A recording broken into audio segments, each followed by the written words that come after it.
Zach, it's always great to see a friendly face, especially in light of everything going on. And there are a few faces friendlier than yours, my friend.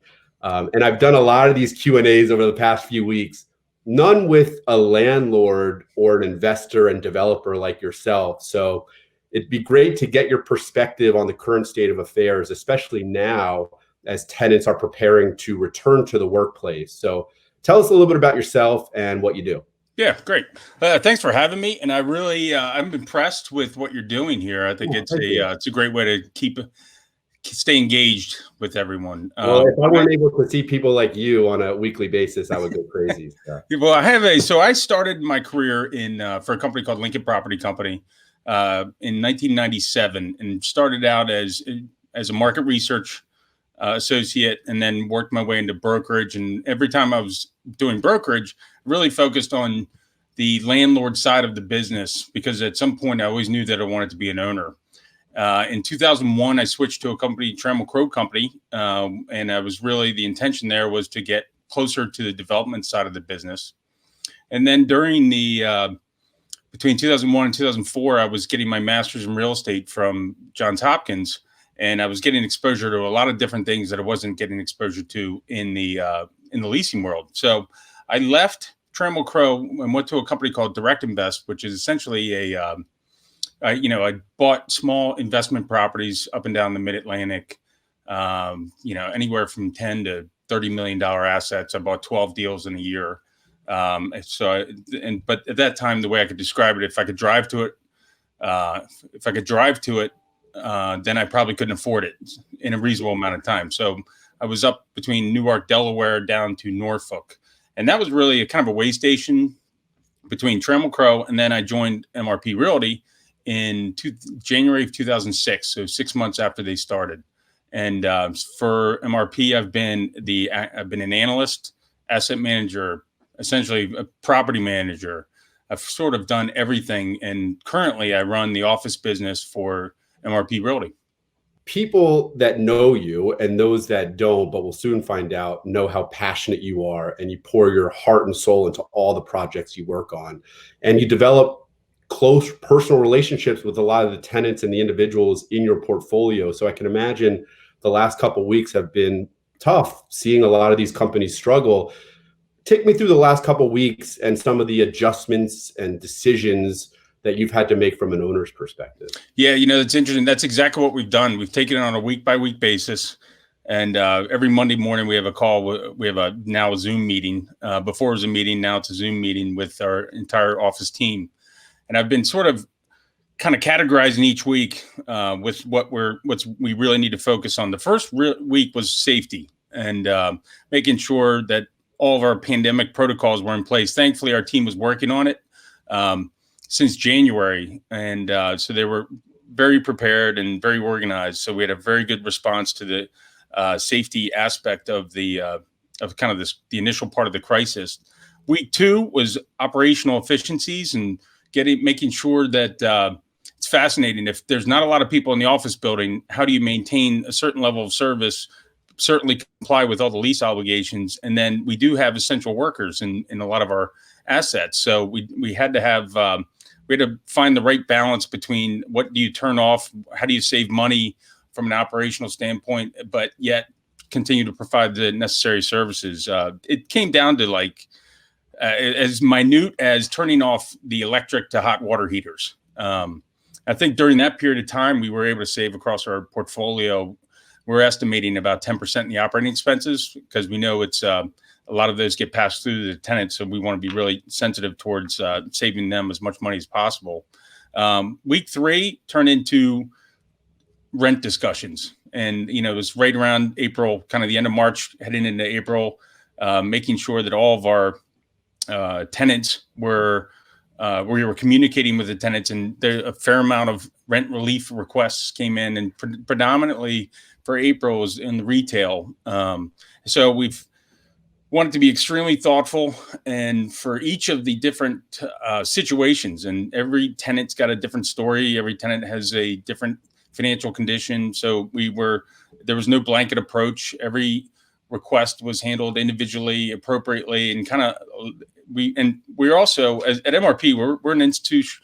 we're an operating partner that works with different owners, different partners, so private equity and institutional partners. So all of our partners, each of them has their own protocol, procedures, kind of way of doing business. So we had to take everyone's approach and then essentially give our recommendations on what we found. It put us in a great position to be able to take best practices from each of the groups, each of the partners, and apply it towards and fill in other landlords and other partners. So we think we've handled it in a very appropriate and very reasonable approach with the tenants. I mean, it's a really difficult time, particularly for anybody whose business is predicated upon their space driving revenue. And it's not just restaurants; it's physical therapists, dentists, and like across the board. If it was necessary for someone to come to you and go into a piece of space, then that was not possible. So your revenue is impacted, and we understand that. We're working with all of our tenants to the best we can. We certainly we do like it when they try to help themselves, and as it relates to all the different programs that are available, whether it's PPP or otherwise. So I think it's really for the tenants, it's important to try to help yourself while the landlord does everything they can to help you. So so that was April, and then now I have in my notes, they're all up on my board. Week 4 was. My note was showering and dressing up for the day feels good.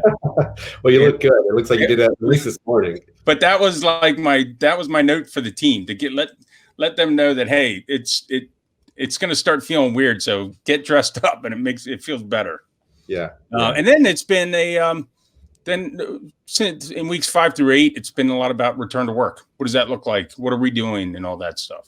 Well, that's where I wanted to go next is as companies are now developing plans to return to the workplace, they're coordinating with property owners and property managers to ensure that the buildings that they're going back to are doing everything within their power to promote a healthy and safe return. What are some of the steps that you and your team are taking to make sure that the buildings are doing everything in their power to ease some of the concerns that tenants may face? Yeah, I mean, first and foremost, people have to feel safe to come back. About a month ago, we set up a task force inside of MRP and started collecting a lot of source material from all over the world, really. And I guess China was ahead of everyone in terms of getting back to work. So there was a fair amount of material coming out of China, and so we've taken everything that our folder that is the source material is just a significant document, and we've taken all of that, and essentially our current plan looks like we're devising a plan for each property. Each asset has its own characteristics that emphasizes the social distancing. We are giving all sorts of guidance and tools to our tenants. We've surveyed all of our tenants to find out what their plans are for the return to work. It's interesting that I could tell you half of the tenants had a plan and the other half are sort of waiting to find out what comes out of the CDC and otherwise, and to hear our plan. We've got our pandemic response cleaning, all the protocols from the CDC and EPA in place. We've got new signage. Signage is going up throughout all the properties currently with floor decals, elevator signage, elevator decals on the floors, and kind of all related to the social distancing. Certainly hand sanitizers, hand sanitizer dispensers, everything has been deployed throughout the property to the current, from what we could obtain. We are still in the process of collecting as much of the PPE equipment as possible. We're stockpiling it at the locations. We understand that the tenants, when they move back in, our team needs to be safe, look safe. So we're going to, all of the teammates that will be at the property level will have significant amount of PPE. So they'll be wearing masks, gloves, et cetera. And, we are keeping an eye on the temperature reading.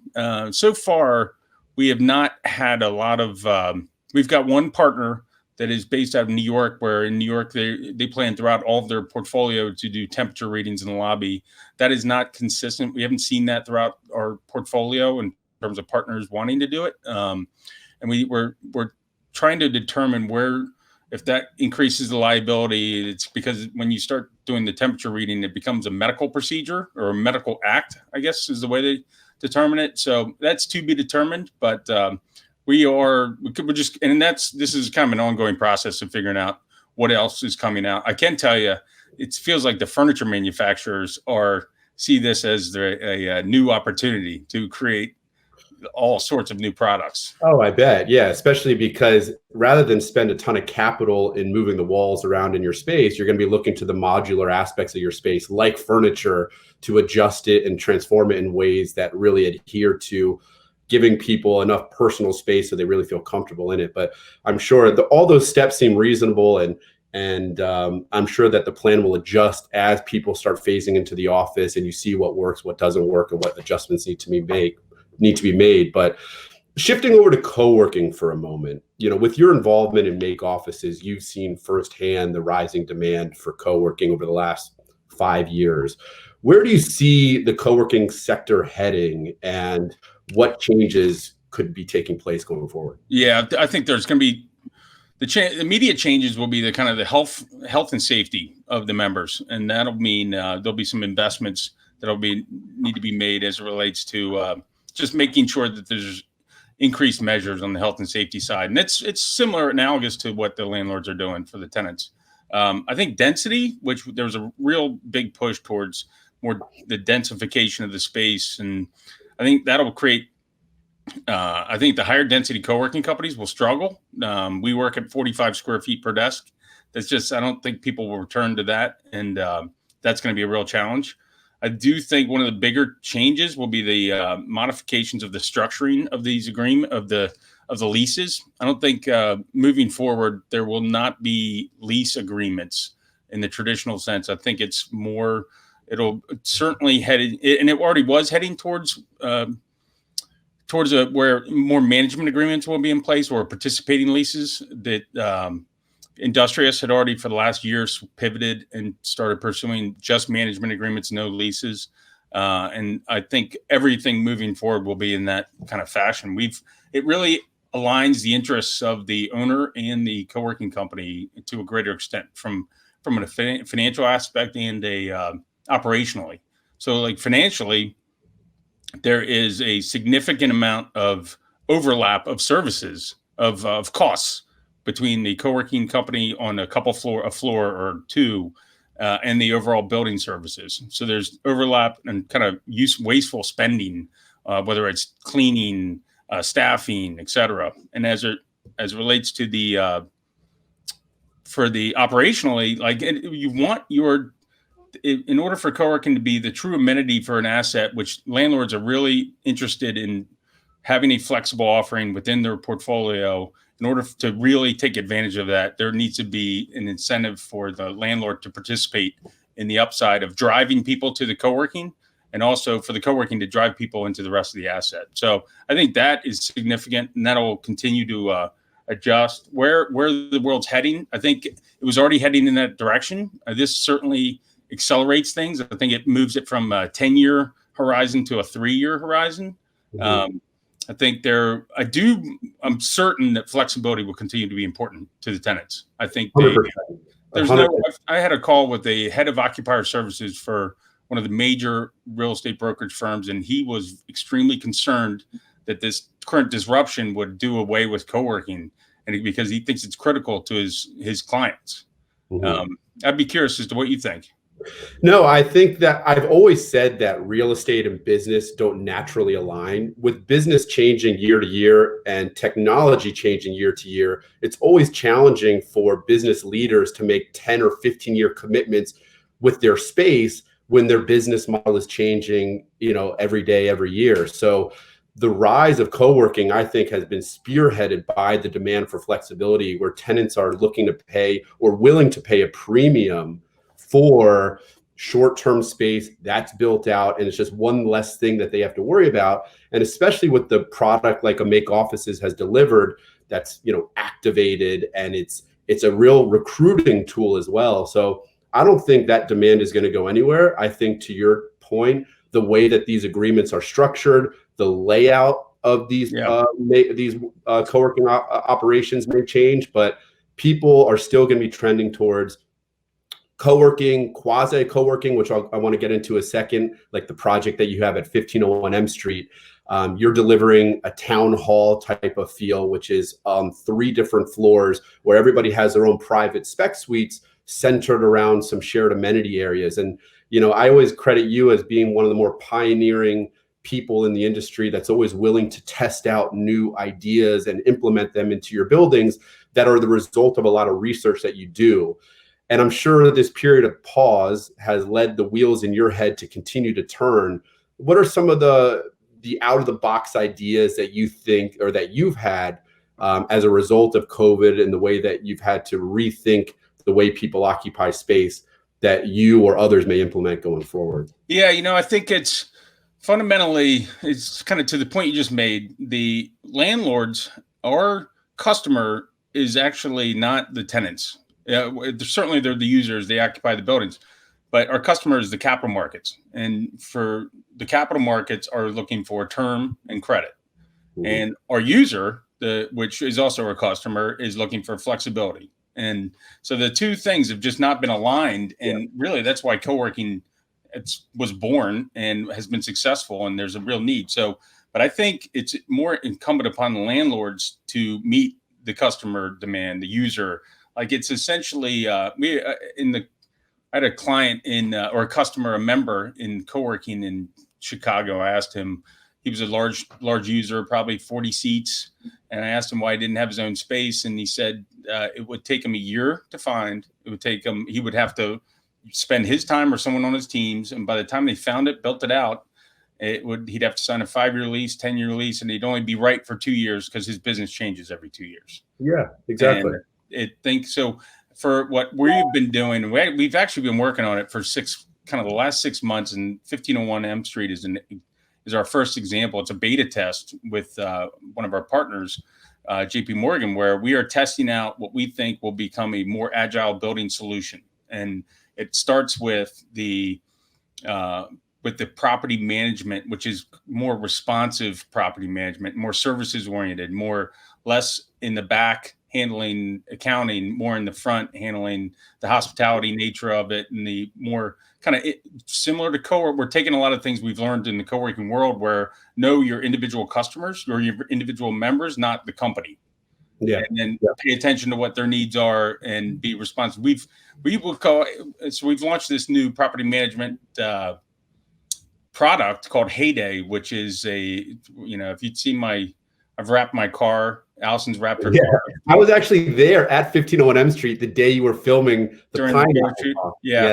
Apparently, when you have a wrapped car, you get 70,000 views, 70,000 impressions for every 100 miles you drive. Unfortunately, that's not. I'm going to take this Q&A on the road then. Yeah, but we're pretty excited about it because we think it's a perfect timing for where we are and for a response to COVID.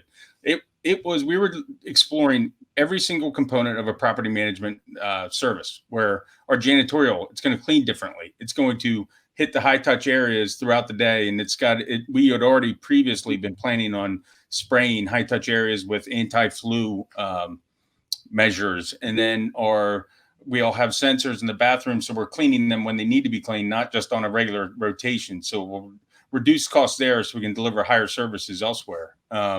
So it's in addition, our property management team has been trained for the last 6 months, 3 hours every Friday. The team at Heyday, the team at 1501 M Street has been going through a different kind of training, and incorporating some of the co-working training that we do for our community managers. All the vendors have been part of the training, and a lot of it started out with what does hospitality look like? How do you deliver great hospitality training program? It sounds like it's just aware of how. We think the property managers of the future will have to be more have a different skill set, and I think they will have to be more. Certainly hospitality, but it's a lot more than that. Tenants really, we did a massive survey of 1,000 tenants, 100 brokers, and 15 capital partners, owners of real estate. And we distilled what people are really looking for as it relates to the services that they receive in the property level. And a lot of it is just doing the meat and potatoes stuff really well and really being really communicative about it. Yeah. So we think that is phase one of what we call our agile building strategy, which is we think there's going to be in the future, though, every building we acquire will be underwriting a flexible office component. That's co-working. We think there'll be a flexible spec suite type component that includes all the services like IT and furniture. That's kind of more of an enterprise type level of solution. And then there'll be the traditional tenants that want the 5 or 10 year leases. So throughout the entire property stack, we will be able to accommodate any user that's looking for whatever they're looking for out of their space. And or a traditional tenant might take space in the flexible side as well. So they can take less traditional and more flexible space. I think that's spot on. I think that is going to be the future because there's going to be such a mixed bag. Some tenants that want to do the long-term security and their business is pretty predictable and they want to build out customized space, and others that want more flexible space that may be pre-built. And every building is going to have some sort of mix of demand. So I think it's better. And our belief, and I'm convinced of it, is that it's better if it's kind of powered by the same group. You don't have a separate co-working company running a floor. It's powered by the building to create real connectivity between all those different product offerings. No, that makes sense. That makes a lot of sense. Now, the last thing I want to touch on is the investment sales market. Investment sales dipped slightly from 2018 to 2019, but overall, DC has been a pretty consistent and robust market in terms of investment sales. And a lot of that is due to the stability that the government brings, the tenant base within the region. But how do you anticipate the office sales market will be impacted from a volume and a price perspective? Yeah, it's going to be significant. It will be significant. Or in the last, nationally speaking, everything was slowing down nationally over the last 2 years, just because we were 10 years into the expansion of essentially the cycle, and everyone was wondering when the cycle was going to when would be the end of the cycle. A lot of the core buyers that bought assets in the 2010, 11, 12 timeframe had written the values of those assets up significantly, and as a result, over the last 2 years they were nervous about how high the values were, so they were leaving open-ended core funds to go into closed-ended value-add funds in order to be prepared for for any kind of disruption. So things were changing already, but what's happened is just everything stopped. And I'm going to do a screen share here to show you the volume impact. There you go. Got it? Yep. Okay, so you can see over the last 10 years, from 2010 on, the DC Metro has averaged about $7.2 billion worth of volume. And right now, in the first quarter, just came out, it was 1.7 billion, but half of that was within a transaction, the DOT headquarters being bought by the federal government. So I think we'll see for the next year, for year end 2020, something similar along the lines of 2009, and I think that might be best case, just because there's a couple of things happening where in the last downturn in 2009, there was a dearth of both equity and debt. There was no capital in the system, and it was really a financial crisis. It's unique in this time frame that it's a health crisis and not a financial crisis. So there's plenty of equity in the system, but debt is being very choosy and very particular, where people just don't know. So the lenders they're sort of frozen and busy with PPE. But I think one of the bigger challenges will be no one knows what the NOI of a property is, and it's a combination of, certainly on the revenue side, tenants, what does return to work look like? How do people use space moving forward? Can you really project that tenant is going to be the same size and use the space the same way? And like what kind of adoption of remote work will we see? So we don't know what the tenants will look like, and we also a new wrinkle is that the collections, like how durable is your rent roll, and what were your collections in residential? When you're buying a residential property, you look at the last 3 months in collections, and that'll become more of a talking point during trading of office buildings. Yeah. And then on the expense side, the costs associated with janitorial to be determined, and who knows? And then on the certainly a pandemic response. This isn't going to be forever. So what does the new normal look like for that? As it relates to taxes, I have to believe these jurisdictions have just massive gaps in their budgets. So I think real estate taxes will be involved. And then on the, at the end of the day, it's how do you project the 10-year income on an asset right now? And I think that'll take the better part of 6 months to a year to figure out where that lands. So MRP is very diversified in their development and their investments. And like Buzzard Point, for example, I read this morning that you guys are planning to break ground in a couple months on some apartment complexes that you have there. Do you think, you may shift towards more multifamily in this particular market? Retail again, which a lot of them have a retail aspect, is so hard to predict. But do you think people may shy away from office to other investments, or? Yeah, well, I think retail residential will recover first.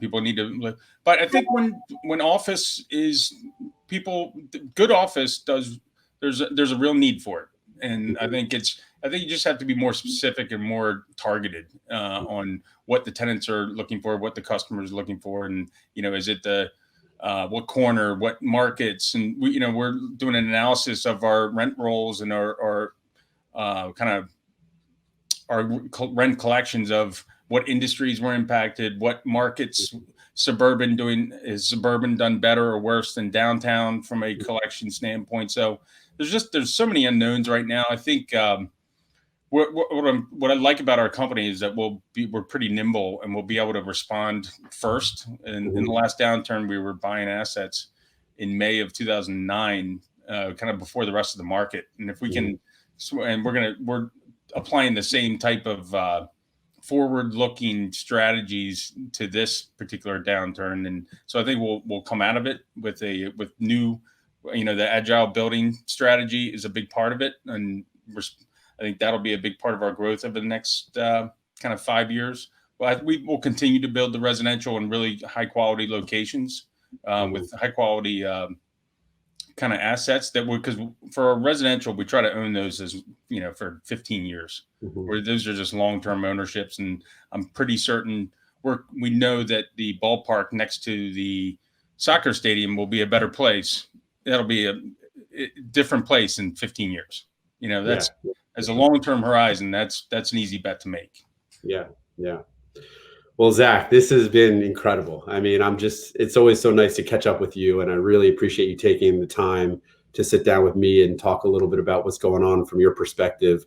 As a tenant rep, and 100% of my focus is representing tenants, it's always great to hear, from the landlord's perspective as well, because obviously we do a lot of work together, and understanding what everybody's going through and seeing things through their lens makes everybody better. So thanks, man. It's been. Listen, I appreciate the opportunity. Look forward to seeing you on the other side of this. All right. Take care.